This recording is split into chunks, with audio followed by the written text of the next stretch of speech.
housing? Oh, sure. Yeah, it's actually housing up to 2 years. It's our part of our grant per diem program. So it's for 5 female veterans, and what we do is we work closely with the veterans that are in the house to get them permanent housing. So it's really our HUD-VASH program. When they're in our grant per diem program, we're working to get them permanent housing as soon as possible. And what Darlene said about Foreverly, it's going to be called Foreverly House. It's going to be right on the same lot as Guardian House, and there's going to be 2 units for female veterans and their families, because that's a real gap in services. So VCHC is ahead of the curve with this, and they're really trying to look at services that are where we really need to put our resources. But it's a great, I mean, if anybody ever wants to see it, like a VA staff, Emily DeSalvo and I, she was there yesterday, we went up, we're trying to really enhance the programming at that house too. We're going to do some whole health programming. We have our peer support going up weekly to meet with the female veterans. So it's just a very supportive environment for recovery. And they've made it, aesthetically beautiful. So it's just, in every way, they get so much support. Yeah. And so I would appreciate is if you could write up an issue brief, and then I don't think Peter's on, we could put it through Peter. So, you can be sure that he brings this up to his team. Sorry, Dick, I shut you off. No, it's no problem. Yeah, will do. I have some fantastic pictures too that I can send and share. So. Great. Maureen, it's Sean. I can help you with the issue brief. Okay, thanks, Sean. And just while I'm on, it's Thursday, so we have a safety story. Regina LaTourette is going to share a safety story from Nutrition and Food Services. So before Regina starts, there was an email message that I got yesterday. Regina works on a committee at the national level, and the letter that I got really gave Regina a lot of accolades to the hard work that she's doing at a national level. So I want to recognize that. Before she starts. Okay, Regina, go ahead. Thanks, Darlene.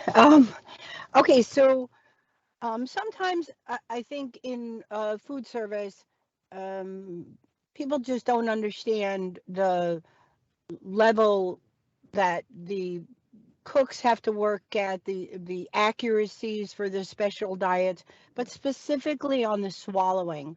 And so I was notified by a dietitian that there were some inconsistencies in the pureed diet menu items.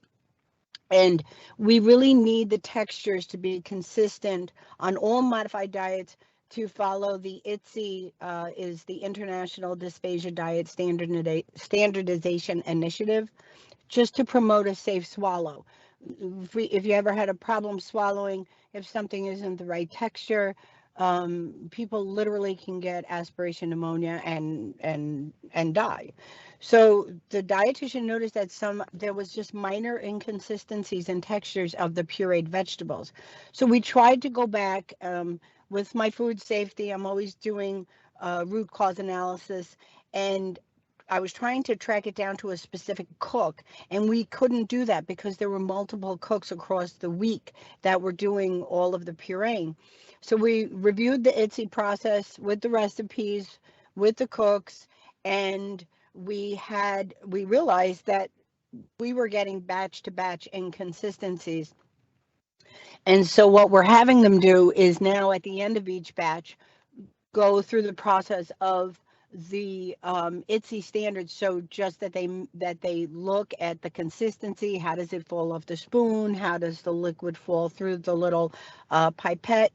And there are product to product inconsistencies in water and macronutrient content, seasonal to seasonal. If something is grown in the spring, it actually has a different water and macronutrient content than something that might be harvested late fall.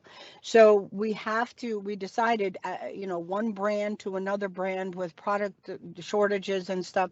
So we decided that what we're going to do is we cannot assume that the standardized recipe is how the industry goes about this.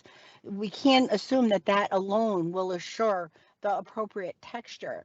So we're going to have that extra step in of testing all the food against the IDDSI standards. So the alignment to HRO is in the pillar of culture of safety. just to make sure that everybody has food that can just promote a safe swallow, and also about to promote the pillar of it's all about the veteran, because veterans, as an oncology dietitian, I had a lot of veterans with dysphagia due to head and neck cancer, and then we have veterans on the CLC, maybe a stroke, and so we just want to make this all about providing safe textures, consistencies, menus to the veterans.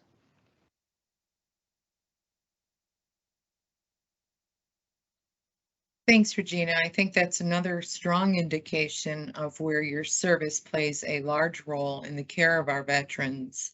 I just want to recognize the fact that you are always looking out and ensuring that our veterans are safe and our veterans are taken care of. So thank you, Regina.